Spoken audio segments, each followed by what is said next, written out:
As Unitarian Universalists, our journey is to transform the big and the small, to transform ourselves and to transform the world. It's often said that travel can transform you. Whenever Conrad and I go on vacation, I will invariably choose as one of our excursions a visit to see ancient ruins of sacred sites and altars of the inhabitants who lived there centuries ago. I know, I go to preaching conventions too. That's just who I am. And as is so often the case, the Christian missionaries who came to said country will have built churches over top of the temples of the indigenous people. So people who were used to traveling to a certain spot to worship were then greeted by a new place to worship. Sort of like when you notice a Chinese restaurant in a building that was clearly once a Pizza Hut. And they did similar things to holidays. When deciding dates for religious observances, a time when the populace was already celebrating was often chosen. No one believes shepherds watched their flocks by night in the Middle East in December, but Christians overlaid their holidays with the pagan holidays to make conversion a bit less messy and so people could continue to celebrate when they were used to. Because of this, it wasn't unusual to find the old religion and new sort of morphing together in some places. The intention and rituals surrounding even newer holidays evolve over time. Not long after the Civil War ended, Mary Ann Williams originated the idea of decorating the graves of both Union and Confederate soldiers with flowers. The first national observance of Memorial Day on May 30th, 1868, was proclaimed by Commander-in-Chief John A. Logan to honor Union soldiers. The World Wars prompted the day to become a remembrance for all members of the U.S. military who fought and died in service. The day evolved for my grandmother, and I believe others, into a day to take flowers to the graves of all family members, whether in the military or not. It is in that very cemetery in Independence, Kentucky, where she and Grandpa are now buried. Our high school band would pause the Memorial Day parade to march into that cemetery for the first chair trumpet player to play taps. We then continued down Madison Pike to the courthouse, where we played the march representing each of the armed forces. As this was usually the final event of the school year, it became associated in my mind with summer. And for folks today, Memorial Day is little more than an unofficial start to the summer season, and more swimming pools will no doubt be visited tomorrow than cemeteries. Such has been the transformation of the meaning of this holiday. 3 weeks ago, I flew up to Dallas. I was there for my stepson's father-in-law's memorial service. Kaylee's dad, Will, had been a proud Marine. I had been asked to say a few words. People do that when they have a minister in the family. It was held in a pavilion in the Dallas-Fort Worth National Cemetery. Driving to the pavilion, I saw row after row after row of headstones, reminding me of the photos I'd seen of the Arlington National Cemetery. I'm sure that by tomorrow, those graves will be decorated with flags and flowers. After all, the day had originally been called Decoration Day. Memorial Day isn't the only holiday whose rituals or reason for being may have shifted, at least in the popular consciousness. Just 2 weeks ago, we celebrated Mother's Day. The modern holiday was first celebrated in 1907 when Anna Jarvis held the first Mother's Day service of worship in Grafton, West Virginia. Her mother, Ann Jarvis, had been a peace activist who cared for wounded soldiers on both sides of the American Civil War and created Mother's Day work clubs to address public health issues. She and another peace activist and suffragist, Julia Ward Howe, had been urging for the creation of a Mother's Day for Peace, when mothers would ask that their husbands and sons no longer be killed in wars. Now, I doubt that most people would associate Mother's Day with advocating for peace and an end to war. The fact that people in the U.S. spent $35.7 billion on Mother's Day last year tells you that I think most people associate it with brunch and gift giving. This past Friday, my Facebook feed suggested I share memorable photos I had posted 6 years ago. The photos are of the Vietnam Veterans Memorial in Washington, D.C. I had been there for, yes, a preaching convention. I imagine you're familiar with the 2 black granite walls engraved with the names of those service members who died or remained missing as a result of their service in the war.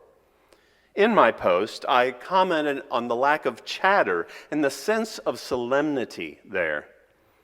A good friend posted, "It's so compelling." I was near tears the entire time we were near that wall. Art and architecture can be transformative. One writer described this most visited memorial on the National Mall this way: qualities such as its black reflective surface, its gradual increase in height, and the ordering of the names work to create an emotional connection to the names on the wall, bringing them to life and creating a place for grief and ultimately healing to occur. Now, on another one of our trips, Conrad and I were very privileged to travel to Rome, and we visited yet another ancient sacred site, St. Peter's Basilica. Having been an art major in college and having had my share of art history classes, I had seen many photos of Michelangelo's Pietà. Carved from a single slab of marble, the sculpture captures the moment when Jesus, taken down from the cross, is given to his mother Mary. While that intended representation had no doubt stirred hearts and emotions of many people, for some reason I saw the pair as a more contemporary mother and son. The image hit me full force. I saw it as a devastated mother holding her son who had just been gunned down in the street. I just stood there. I don't remember a piece of art ever hitting me that way. Even after walking away to admire the many other pieces of art in the Basilica, I found myself keeping drawn back to view it again and again. It seemed I had transformed those represented in the art, even as they had transformed me. So I began wondering, just as I had been transformed, what if we intentionally altered the meaning of Memorial Day? What if we not only honored those lost in war, but those lost through violence in our communities? Each of those people had loved ones waiting for them, as devastated as that mother who had been sculpted from Carrara marble over 500 years ago. What if we not only honored those U.S. service people, but those who have lost their lives because of war all around the world? Those dead also had mothers who prayed that no other mother would have to go through what she did. You only have to briefly turn on the television to see that there's way too many places around the world where both soldiers and civilians are killed and their devastated loved ones mourn. We can co-opt the original Mother's Day emphasis on peace so that we not only honor the dead, but pledge to work for peace and an end to violence. Such intentional transformation is hardly anything new. In approximately 700 BC, the prophet Micah wrote, "They shall beat their swords into plowshares and their spears into pruning hooks. Nation shall not lift up sword against nation, neither shall they learn war any more." Swami Shivananda told us, to be free from violence is the duty of every man. No thought of revenge, hatred, or ill will should arise in our minds. Injuring others gives rise to hatred. In the 10th chapter of the Dhammapada, a collection of sayings of the Buddha, we read, all tremble at violence, all fear death. Putting oneself in the place of another, one should not kill nor cause another to kill. There are many reasons loved ones' lives end too soon. Not only war or violence or destructive weather, as we've recently experienced. Many die from illness, as pandemics have made clear. We will often light candles on the Sunday near December 1st, World AIDS Day, in memory of those who have died. This is sometimes integrated with the lighting of the first Advent candle. 4 years ago, we combined this Memorial Day remembrance and candle ritual with one to remember those who had died from COVID-19. And we will do that again today. Also, I will again expand this ritual to include more of those who saw their lives cut short far too early, along with a pledge to work toward an end to the pervasive violence. As Unitarian Universalists, our journey is to transform the big and the small, to transform ourselves, and to transform the world.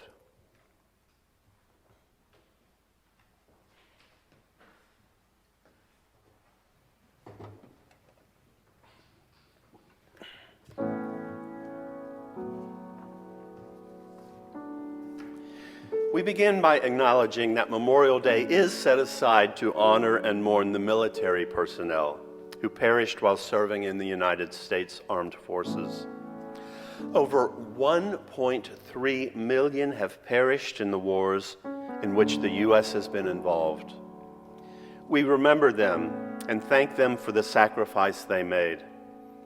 Our hearts go out to those who loved them. We pledge to work toward an end to war and violence. They shall beat their swords into plowshares and their spears into pruning hooks. Nation shall not lift up sword against nation, neither shall they learn war any more. We light a candle for all those who died in service to their fellow citizens of the United States. Next, we mourn the military who perished while serving their own country. Since 1800, more than 37 million people worldwide have died while actively fighting in wars. We remember them, and our hearts go out to those who love them. We pledge to work toward an end to war and violence. To be free from violence is the duty of every man. No thought of revenge, hatred, or ill will should arise in our minds. Injuring others gives rise to hatred. We light a candle for all those who fought wars across the globe. Next, we honor and mourn those civilians who perished from violence on our streets, in their homes and schools, and around the world. According to the CDC, more than 8 people an hour die a violent death in the United States, and there were over 630 mass shootings in the U.S. last year. We remember these, and our hearts go out to those who love them. All tremble at violence. All fear death. Putting oneself in the place of another, one should not kill nor cause another to kill. We pledge to work for common sense gun laws so that the violence may end. We light a candle for all those who lost their lives due to violence. Next, we honor and mourn those who perished from the violence of fierce and unpredictable weather. At least 8 have died from the most recent Houston storm. And in Texas, from 2014 through 2022, 686 people died weather-related deaths. We remember these, and our hearts go out to those who loved them. We pledge to work against the violence being done to our planet, which is prompting so much brutal weather. We light a candle for all those who lost their lives in weather-related deaths.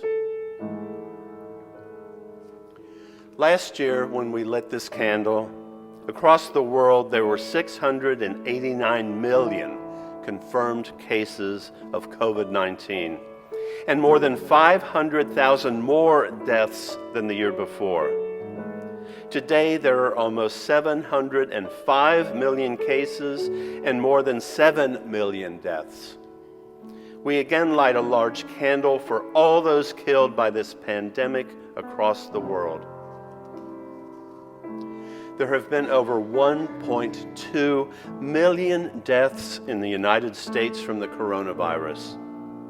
We again light a candle for all those killed by this pandemic across the country. Over 92,000 people have died from the coronavirus in Texas, including almost 12,000 in Harris County. We again light a large candle for all those killed by this pandemic across our state. We have lit these candles to remember those whose lives ended too soon, to mourn the futures that could have been but will not be. We have lit these candles to face the difficult reality of our present and past, where there is war, pandemic, and violence. We have lit these candles to rekindle our source of hope for the future as we join together for a better and more peaceful tomorrow. Amen.